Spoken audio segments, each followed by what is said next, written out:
Salam Media Sriwijaya. Unit Pidum dan Tekap 134 Satreskrim Polrestabes Palembang meringkus 2 tersangka pencurian kabel fiber optik di Palembang. Adapun kabel fiber yang dicuri sepanjang 500 meter milik perusahaan PT Supra Primatama Nusantara, penyedia jasa layanan Wi-Fi Bisnet.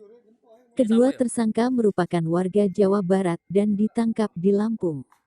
Kedua pelaku bernama Andi Muhammad, 42, warga Kepulauan Cikendi, Kecamatan Cikalong Kulon, Kabupaten Cianjur, Jawa Barat dan Muhammad Bilal Balpas, 32, warga Dusun Dukuh, Kecamatan Ciawi Gebang, Kabupaten Kuningan, Jabar.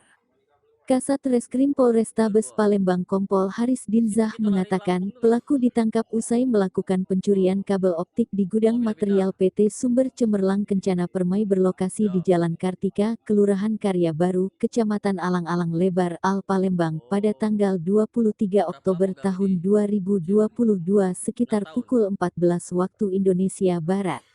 Selain mengamankan pelaku, anggota juga turut mengamankan barang bukti berupa 1 gulung kabel optik sepanjang kurang lebih 500 meter.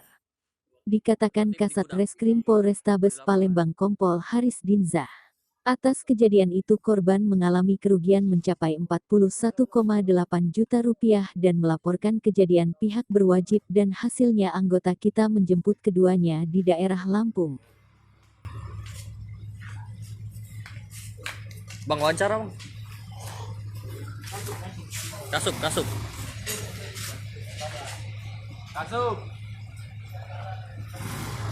Oke, Tribuners, itu tadi tersangka pencuri kabel bisnet yang diamankan oleh Pidum dan Tekap Satreskrim Polrestabes Palembang.